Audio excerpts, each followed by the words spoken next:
Hello everyone, welcome to target semester. मेरा नाम है ज्योति थानी, मैं हूँ आपकी मैथ मेंटर। सो बच्चों, आज हम लोग ज्योमेट्री की क्लासेस करने वाले हैं। जैसे कि बच्चों को बहुत मांग थी ना कि मैम ज्योमेट्री की क्लासेस लाइए, तो आज ज्योमेट्री की क्लासेस मिलेगी जो कि आपके यूट्यूब पे भी अवेलेबल है और आपके पेड कोर्सेज में, जहाँ की सारथी बैच में। सारथी बैच को कैसे ज्वाइन करना है, आपको कुछ नहीं करना है, टारगेट गुरुकुल मोबाइल ऐप को डाउनलोड करना है, जैसे कि आपको प्ले स्टोर पे मिल जाएगा और डिस्क्रिप्शन बॉक्स में क्या कहते हैं लिंक भी दिया गया है, वहां से आप डाउनलोड कर सकते हो। वहां से आप सेमेस्टर एग्जाम में जाएंगे, सारथी बैच को ज्वाइन करेंगे, बीएससी कहाँ मैथमेटिक्स में सेकेंड सेमेस्टर में। तो आपको वहां से जो इम्पोर्टेंट जो पीडीएफ है पी की वाई के, वो आपको मिल जाएंगे और क्लासेस भी मिल जाएंगी, जो कि फर्स्ट यूनिट में मैंने आपको मैट्रिसेस और डिफरेंशियल इक्वेशन कराए हैं। वहां पर आपको मोस्ट इंपॉर्टेंट जितने भी क्वेश्चन है वहां पर आपको कराए जा रहे हैं और आपको वहां से वीडियो भी प्रोवाइड हो जाएगी और पीडीएफ भी मिल जाएगी, ठीक है, जो कि बहुत ही इंपॉर्टेंट होने वाले हैं आपके एग्जाम के पॉइंट ऑफ व्यू से। और कुछ कुछ क्लासेस आपको यूट्यूब पे भी अवेलेबल है। तो बच्चों, कुछ नहीं करना है, आ जाओ। ज्योमेट्री की क्लास बहुत मांग कर रहे थे ना, चलो मैं कॉन्सेप्ट के साथ सब कुछ बताऊंगी आपको। देखो, कुछ पॉइंट्स है, माइंड में रख लो, इससे एक दो क्वेश्चन फंसने ही फंसने हैं, ऐसा नहीं है कि नहीं आएंगे, हर साल आते हैं। और हाँ, कंसेप्ट क्लियर रहेगा, कहीं से भी क्वेश्चन आएगा ना इस पॉइंट से, इसके अंदर से, तो आप लोग कहीं से भी कर ले जाओगे। आप लोग को पता है पेयर ऑफ स्ट्रेट लाइन का इक्वेशन क्या होता है, ठीक है।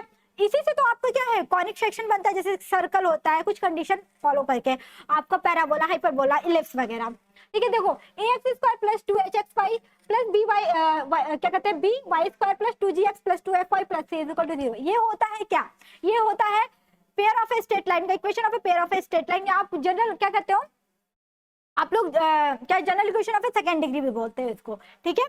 तो यहाँ से आप लोग देखो, आपको ट्रेसिंग ऑफ कॉनिक पूछ देता है, तो क्या करते हो ट्रेसिंग ऑफ कॉनिक्स पे, कंपेयर करके एक इक्वेशन देगा, कंपेयर करके ए की वैल्यू निकाल देते हो, एच की वैल्यू निकाल देते हो, बी की, जी की, सी की, ठीक है, यहाँ से। और ये देखो, जो डेल होता है, हमें जब नेचर बोल देगा कोई, आपका यहाँ पर general equation of second degree का दे दिया जाएगा और पूछ देगा नेचर, कि ये पैराबोला होगा, इलिप्स होगा, क्या होगा, ठीक है। तो उसके लिए हमें डेल इसको निकालना पड़ता है, और इसको निकालने के लिए क्या होता है, एक फॉर्म ये डिटरमिनेंट दिया रहेगा। इसको याद करने का तरीका, या तो इसको याद कर लो, या तो इसको याद कर लो, या तो इसको याद करने का मैं तरीका बता रही हूँ। ए एच जी अगर रो में है तो यही कॉलम में भी रहेगा, ये रो में है कॉलम में रहेगा, और एफ एफ कॉर्नर में, देखो एक दूसरे के मतलब आमने सामने, ठीक है। और ये बी सी, ठीक है।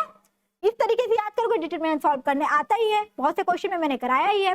तो आपको बस ये डिटरमिनेंट का फॉर्म है। तो अगर डेल पता है, डेल की वैल्यू पता है, कुछ नहीं करोगे, आप वैल्यू यहाँ से निकाल लोगे, ए की बी की एच की जी की वैल्यू पुट करोगे, डिटरमिनेंट निकालोगे, और वो कुछ वैल्यू आएगी इक्वल टू 0 आएगी, और H square is equal to A B minus A B, जो भी आएगी अभी है, आपको पॉइंट्स मैंने यहाँ पर लिख रखा है, इसको मतलब कि याद कर लो, इससे एक क्वेश्चन पक्का है आने वाला है, ठीक है। यहाँ पर अगर डेल इज इक्वल टू 0 आएगा और H square not equal to A B आएगा, तो pair of a straight line बनेगा, वो उसका नेचर क्या रहेगा, वो straight pair of a straight line करेगा। अगर यही बच्चों क्या हो जाएगा, डेल इज इक्वल टू 0 रहेगा और H square is equal to A B का फॉर्म आएगा, मतलब एच स्क्वायर की वैल्यू ए बी के इक्वल आएगा, तो हमारे क्या आएगा, पेयर ऑफ, यहाँ पर थोड़ा स्पेलिंग मिस्टेक है, पेयर ऑफ क्या है, पैरेलल, यहाँ पर पैरेलल है, ठीक है, पैरेलल स्ट्रेट लाइन, ठीक है। और यहाँ पर क्या हो जाएगा, यहाँ पर डेल इक्वल टू क्या कहते हैं 0 और a प्लस बी के फॉर्म में आएगा, तो pair of A perpendicular straight line होगा। फिर देखो, डेल नॉट इक्वल टू जब 0 आएगा, छूट गया ये, नॉट इक्वल टू 0 आएगा, थोड़ा मैं इसको छोटा करती हूँ, अब दिखेगा, ठीक है। नेचर ऑफ ए कॉनिक्स के, कि कैसे इसके नेचर को पहचानोगे।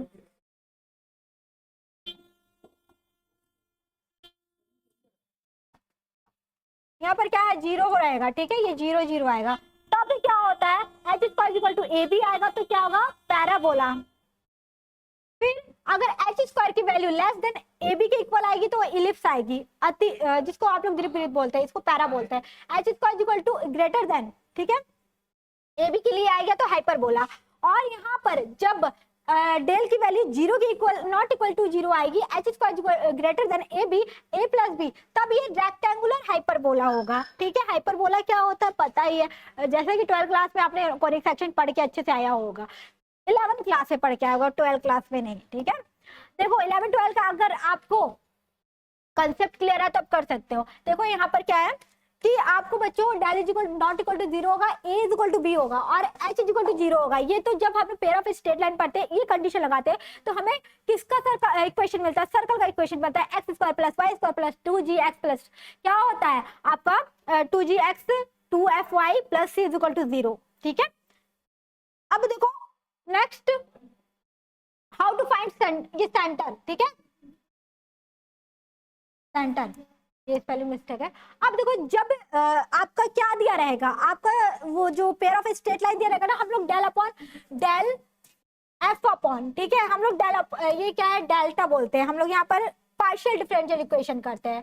ठीक है, del X is equal to 0 लेते हैं और del F upon del Y निकालते हैं, कोई भी एक निकालते हैं तो यहाँ से क्या हो जाता है सेंटर जो मिलेगा ना एक्स, ये थोड़ा सा टाइपिंग मिस्टेक है तो बच्चों देख लेना, मैं यहाँ साफ साफ लिख दे रही हूँ।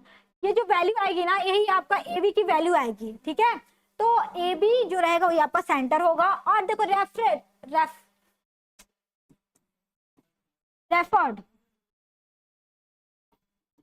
इक्वेशन क्या होता है, स्टैंडर्ड इक्वेशन होता है। ठीक है, standard equation of the centre conic होगा, इक्वेशन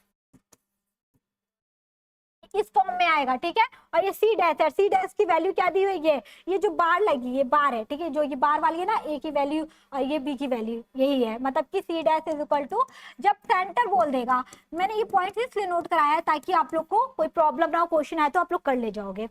ओके, नेक्स्ट अब देखो इक्वेशन ऑफ एसिम्पटोट्स कैसे निकालोगे। अगर ये क्या है एक्स, ये आप देख रहे हो पेयर ऑफ स्ट्रेट लाइन है, मुझे पढ़ने की जरूरत नहीं है, इस पे बस लैम्डा प्लस करना और लैम्डा की वैल्यू दी हुई है, बस लैम्डा की वैल्यू निकाल के प्लस कर दोगे तो हमारा आ जाएगा किसका एसिम्पटोट्स का इक्वेशन। और equation of A conjugate hyperbola, conjugate hyperbola का क्या हो जाएगा, आपको पता है कि ट्रांसवर्सल क्या होता है हाइपरबोला, ट्रांसवर्सल ये वाला होता है और कॉन्जुगेट ये वाला होता है। ठीक है, हाइपरबोला तो उसका क्या होता है यहाँ पर 2 लैम्डा जोड़ देते हैं बस और कुछ नहीं करते हैं। ओके, ये कुछ पॉइंट्स थे।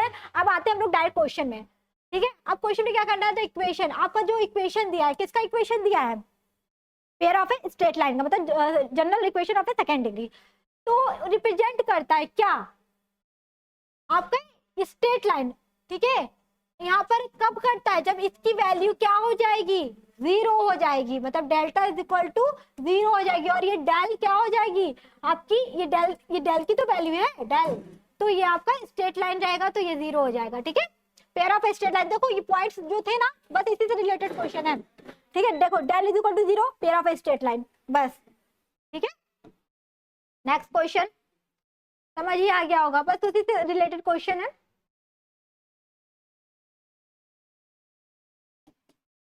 क्वेश्चन दिख रहा है बच्चों, चलो पढ़ लेती हूँ मैं।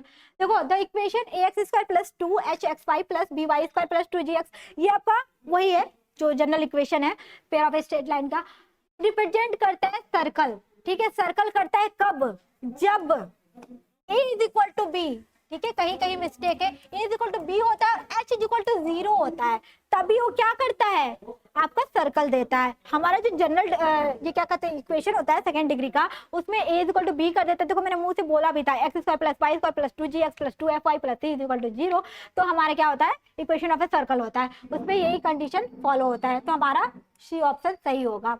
ठीक है, मैं हिंदी वाला नहीं पढ़ रही हूँ, इंग्लिश वाले को समझा रही हूँ, ये इक्वल टू है। नेक्स्ट क्वेश्चन देखो फिर से वही है जनरल क्या कहते हैं पेयर ऑफ स्ट्रेट लाइन का इक्वेशन, वो क्या है आपका। अब देखो यहाँ पर एच स्क्वायर है बच्चे, यहाँ पर गलती है, H square is equal to A B और यहाँ पर क्या है बी जी स्क्वायर, ये किसके इक्वल रहना चाहिए, अगर ये इसके इक्वल है और ये क्या रिप्रेजेंट कर रहा है पैरेलल लाइन को, तो हमेशा ये ए एफ स्क्वायर के, ठीक है, ए एफ स्क्वायर के इक्वल रहेगा तभी होगा। नेक्स्ट क्वेश्चन आपको देखो, मैं ये छोटा कर देती हूँ। देखो equation of A x square plus, देखो ये हिंदी में टाइप हो गया है, ऐसा कहीं हिंदी में नहीं दिया रहेगा, आपको इसी के फॉर्म में दिया रहेगा। ठीक है, ये इस फॉर्म में नहीं दिया रहेगा, एच स्क्वायर ए बी और ये H square is equal to A B. ठीक है, H square is equal to A B ऐसे ही दिया रहेगा, ये थोड़ा हिंदी का क्या कहते हैं ये ट्रांसलेशन गलत है। देखो equation of X square plus 2hxy plus B क्या कहते हैं Y square plus 2gx plus 2fy plus c is equal to 0, अगर ये दिया रहेगा, ठीक है, और ये रिप्रेजेंट करता है किसको, इलिप्स को करता है, तो बताओ इलिप्स पे क्या दिया हुआ था, देखो यहाँ पर, देखो इलिप्स के लिए क्या दिया हुआ था, अब देखो इलिप्स के लिए क्या दिया था, H square is greater than A B, तो हमारा ऑप्शन क्या हो जाएगा, देख लो,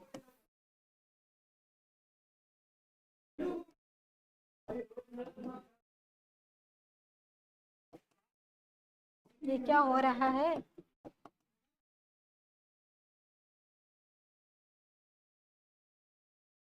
देखो बच्चों जब भी इलिप्स दिया रहेगा ना, तो क्या होता है, उसका एक कंडीशन होता है, जो सारे पॉइंट्स है ना उसी से रिलेटेड क्वेश्चन है, ये आपका हमेशा फर्स्ट वाला रहेगा, ठीक है, H square less than A B. Okay, next question, अब देखो क्या है फिर से,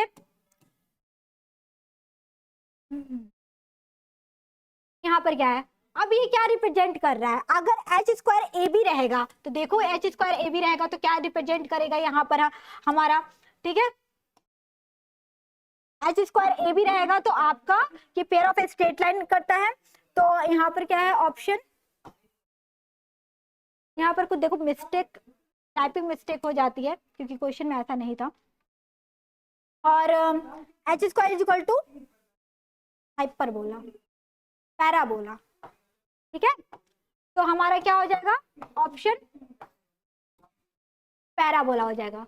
ओके, तो यहाँ पर ए बी पैराबोला क्या हो जाएगा। नेक्स्ट क्वेश्चन, अब देखो क्या है, हमारा रेक्टेंगुलर हाइपरबोला के लिए क्या होता है, आपका जो कंडीशन होता है एच स्क्वायर ए बी और a plus b is equal to 0 के इक्वल होता है, तो हमारा ये रेक्टेंगुलर हाइपरबोला के इक्वल हो जाएगा, ठीक है, ये सब ऑप्शन हिंदी में नहीं रहेगा, आपका इंग्लिश में आएगा ऐसे करके, जो आपकी अल्फाबेट है। अब देखो ये हमारा वही इक्वेशन है, रिप्रेजेंट करता है, किसको रिप्रेजेंट करता है, यहाँ पर आपको क्या करना पड़ेगा, आपको देखना पड़ेगा वैल्यू को, ए की वैल्यू तो ए ही दी हुई है, अब 2h, ठीक है, इसकी वैल्यू 24 दी है, h की वैल्यू 12 दी है, और b की वैल्यू क्या दी हुई है, आपकी b की वैल्यू 16 दी है। ओके, तो एच स्क्वायर की वैल्यू क्या हो जाएगी, ये 9 है बच्चों, यहाँ पर टाइपिंग मिस्टेक, ठीक है, एच स्क्वायर की वैल्यू 12 का स्क्वायर मतलब कि 144, और अब ए बी निकालोगे तो क्या आएगा 9 इंटू 16, आपका 144 ही आएगा, तो बताओ कि H square equal to A B क्या है, इक्वल है, तो आपका पैराबोला हो जाएगा, ठीक है, देख लो वही है, सेम वही है, अभी जो पीछे मैंने क्वेश्चन तो कराया ही था, ठीक है।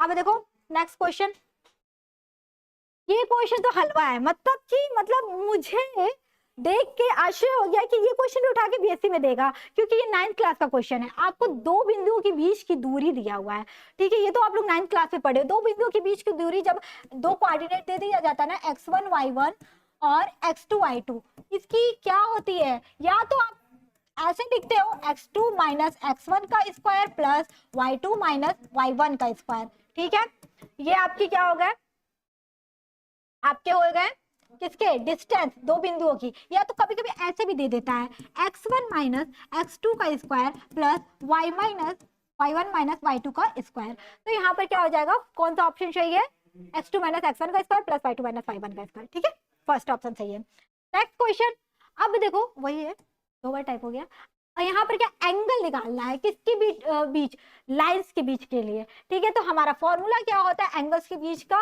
ये होता है 2h square plus A B upon A B, ठीक है, ये आपका बी ऑप्शन सही होगा, सॉरी माइनस होगा, सी ऑप्शन ध्यान नहीं दिया मैंने,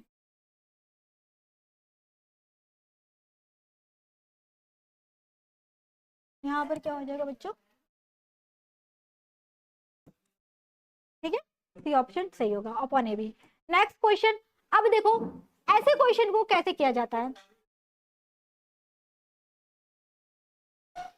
find the equation of the tangent, अब ये टेंजेंट दिया हुआ है, इस क्वेश्चन को मैं केवल बताऊंगी, सॉल्व आपको करना है, मैं ऑप्शन बता दूंगी कौन सा सही है, देखो किस तरीके से करना है वो भी बताऊंगी, ऐसा नहीं है कि मैंने रट के आया है, अब मैं बता रही हूँ, देखो क्योंकि इसका 10 से 15 मिनट का सॉल्यूशन है, अगर मैं बताने लगूंगी और आप करोगे तो 10 मिनट में, ठीक है, ये क्या कर सकते हो, आप लिख सकते हो, किस फॉर्म में लिख सकते हो, आपका ये दिया ना x plus 4y is equal to c, इसको मान लो सी, अब हमें क्या करना है, आपको find equation of the tangent निकालना है इस कॉनिक्स का, और parallel to the straight line, ये स्ट्रेट लाइन दिया इक्वल टू सी मान लोगे, यहाँ से क्या करोगे, आप लोग x is equal to C minus four Y, sorry y, ठीक है, y इज इक्वल टू क्या हो जाएगा c माइनस एक्स अपॉन 4। अब इस इक्वेशन में सब जगह ये पुट कर दोगे, एक इक्वेशन निकल कर आएगा क्या, एक्स स्क्वायर, फिर कुछ टर्म्स निकलेंगे, ठीक है, इसके बगल में कोफिशिएंट प्लस कुछ टर्म निकलेंगे x प्लस ये constant term is equal to 0। ये फॉर्म जब आ जाएगा ना तो यहां से हम लोग निकालेंगे बी स्क्वायर माइनस 4ac, ठीक है, इज इक्वल टू 0। p की वैल्यू यहाँ से आ जाएगी 4 है, a यहाँ आ जाएगी इसकी कोफिशिएंट और c यहाँ से। ये जब निकालोगे तो c की दो वैल्यू आएगी, c की दो वैल्यू क्या आएगी, c इज इक्वल टू 5 और 8, और यही उठा के तुम इस इक्वेशन में रख दोगे x प्लस 4y, ठीक है। देखो तुम्हें ना यहाँ से दो काम करना था, तुम देखते ही लगा सकते थे कि तुम्हारा क्या आने वाला है। जब c की कोई दो कांस्टेंट वैल्यू आएगी तो तुम ऑप्शन से इतना सॉल्व करने की जरूरत नहीं है। जब ऑब्जेक्टिव है तो जो भी क्वेश्चन मतलब बना रहा है ना तो बहुत सोच समझ के, हमारा यही दो ऑप्शन में से कंफ्यूज करेगा। देखो ये तो हो नहीं रहा क्योंकि हमारा x प्लस 4y ये स्ट्रेट लाइन का इक्वेशन है, तो c की वैल्यू इसी से रिलेटेड होगी, तो मतलब आपको देखना है x प्लस 4y इसी में दिख रहा है, x प्लस 4y यहीं दिख रहा है, तो मतलब ये ऑप्शन सही हो सकता है, और इन दोनों को तो बिल्कुल नहीं हो सकता है। तीसरा नन ऑफ दिस हो सकता है, अगर c की वैल्यू ये दोनों नहीं आए तो नन ऑफ दिस होगा, इसीलिए नन ऑफ दिस दिया जाता है कि बच्चा सॉल्व करे और सॉल्व करके बताए, ठीक है। तो यहाँ से आपकी c की दो वैल्यू आएगी और करना कोशिश करना इस क्वेश्चन को तभी करना, ठीक है, क्योंकि यहाँ से क्या आ जाएगी, इसमें वैल्यू पुट करोगे तो यही दो ऑप्शन आएगा, ठीक है। Next question. अब देखो इस क्वेश्चन को उड़ाने का सबसे आसान तरीका, दोनों तरीका बताऊंगी, बेसिक भी तरीका बताऊंगी और आपको मतलब कि शॉर्ट ट्रिक्स में भी बताऊंगी।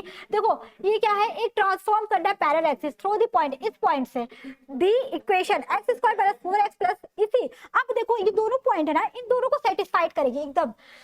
x की जगह क्या रखोगे 1 और y जगह -2, तो y की जगह -2 रख दो, स्क्वायर माइनस 4x, x की जगह 1 plus 4 into -2 plus 8 is equal to 0 आना चाहिए, ठीक है, तभी ये सेटिस्फाइड करेगी। तो 4 जब ये पॉइंट इससे होकर जा रही है तो सेटिस्फाइड करेगी ही करेगी, तो 4 प्लस -8 यहाँ -8 प्लस 8, तो देख रहे हो ये दोनों कट जाएगी, 0 आएगी। तो जब ये पॉइंट इसको सेटिस्फाइड कर रही है तो जो ऑप्शन दिया रहेगा ना उसको भी सेटिस्फाइड करेगी। तो तुम चाहो तो ऑप्शन से कर सकते हो, देखो कि कौन सा ऑप्शन इसमें सेटिस्फाइड कर रहा है आपका। अगर यहाँ पर रखोगे -2 फर्स्ट ऑप्शन में मैं रख रही हूँ, ठीक है, यहाँ पर फर्स्ट ऑप्शन में ए में -2, ठीक है, इज इक्वल टू 4 इंटू कितना 1, क्या ये इक्वल है, नहीं इक्वल है भाई, गलत है। वाई स्क्वायर -2 का square is equal to 2 into 1, ये इक्वल है, नहीं है। थर्ड वाला y square is equal to 4x, y की जगह क्या रखोगे -2 का स्क्वायर एंड 4 इंटू 1, तो देख रहे हो ये सेटिस्फाइड कर रहा है 4 इंटू 4, तो ऑप्शन क्या रहेगा, ये सही रहेगा। एक और तरीका बताती हूँ, जो ये इक्वेशन दिया है उसमें क्या करोगे, इन दोनों पॉइंट से होती हुई गुजरती हुई एक पॉइंट बनाओगे x प्लस 1 और y -2, इन दोनों को क्या करोगे बच्चों, इस पे पुट करोगे ना तो आपका यही इक्वेशन निकल कर आएगा। लिख के दे रही हूँ, कोशिश करना, ठीक है। देखो ये बेसिक तरीका है, ये मेरा तरीका है, ठीक है, शॉर्ट फॉर्म वाला, मतलब दोनों को रखोगे और इक्वल टू 0 है, एक इक्वेशन बन के आएगा y square is equal to 4x, ठीक है। अब देखो क्या है, ये तो 12 क्लास, ये आपका 11 क्लास का क्वेश्चन है। लेटस रेक्टम पूछा है, लेटस रेक्टम होता क्या है, ये आपका हाइपरबोला है, ओके, हाइपरबोला है, ये आपका फोकी होता है, जो निश्चित बिंदु होती है, अनिश्चित बिंदु से होती हुई जो लाइन जाती है बच्चों, ठीक है, इसी को क्या बोलते हैं, इसी लाइन को लेटस रेक्टम कहते हैं। क्या कहते हैं, लेटस रेक्टम। नाभिलंब की दूरी, लंबाई अगर बोल दे या नाभि लंब बोल दे इसको, नाभि लंब, क्योंकि लंब इसलिए क्योंकि परपेंडिकुलर है, दोनों तरफ मिलती है, ठीक है। यहाँ पे बोला अच्छे से बनाओगे तो ऐसे करके जाएगी, फोकी पे जाएगी, फोकी से होते हुए जाएगी, और इसकी जो ये मैंने कौन सा बनाया है, ट्रांसवर्सल, ठीक है, इसको हिंदी में शायद अनुप्रस्थ कहते हैं, वो वाला बनाया है ट्रांसवर्सल वाले में। ट्रांसवर्सल में क्या होता है, हमेशा 2b² अपॉन a होता है, वही कॉन्जुगेट का पूछते हैं, हो सके इस बार क्वेश्चन थोड़ा सा घुमा दे। ये तो ट्रांसवर्सल के लिए है क्योंकि ऑप्शन में तुम्हारा एक ही दिख रहा है, 2b² अपॉन a, इसी फॉर्म में रहेगा। अगर कॉन्जुगेट के लिए पूछ दे, संयुग्मी के लिए, कि संयुग्मी के लिए क्या हो जाएगा आपका लेटस रेक्टम का लेंथ क्या होगा, तो आप डायरेक्ट बताओगे b की जगह a पुट कर दोगे, a² अपॉन b, ओके। ये क्वेश्चन ऐसे आ सकता है, इसलिए क्वेश्चन से क्वेश्चन बनाना चाहिए। अब देखो आपको रेडियस बताना, सर्कल, सर्कल का इक्वेशन क्या होता है, x square plus Y square plus 2g x plus 2fy plus c is equal to 0, क्योंकि इसमें a is equal to b हो जाता है और h इज इक्वल टू 0 हो जाता है, इसीलिए ये इक्वेशन बनता है जो pair of a straight line आगे पीछे मैंने पढ़ाया है। तो यहाँ पर क्या करना है, यहाँ से सेंटर हमारा क्या होता है, सेंटर भी पूछ सकता है, और आपका रेडियस, रेडियस पूछा है भाई, रेडियस क्या होता है, f g square minus f square minus c, तो आपका ये ऑप्शन सही है। ठीक है, नेक्स्ट क्वेश्चन बच्चों, ये क्वेश्चन हो गया, वही था, मुझे लगा इसमें है नहीं, तो आज के लिए बस इतना ही क्वेश्चन था। और इससे भी मोस्ट इंपॉर्टेंट क्वेश्चन चाहते हो तो सारथी बैच को ज्वाइन कर लो, वहां पे पीडीएफ भी मिलेगा और क्वेश्चन प्रैक्टिस भी मिलेंगी। तो कैसा लगा वीडियो कमेंट में जरूर बताना, बहुत मांग था आप लोग का कि ज्योमेट्री का आप क्या कहें मैम वीडियो लाइए, तो मैंने लाया, और देखना अच्छा लगे तो लाइक करना, अपने दोस्तों के साथ शेयर करना। ठीक है, bye bye, thank you so much, take care and all the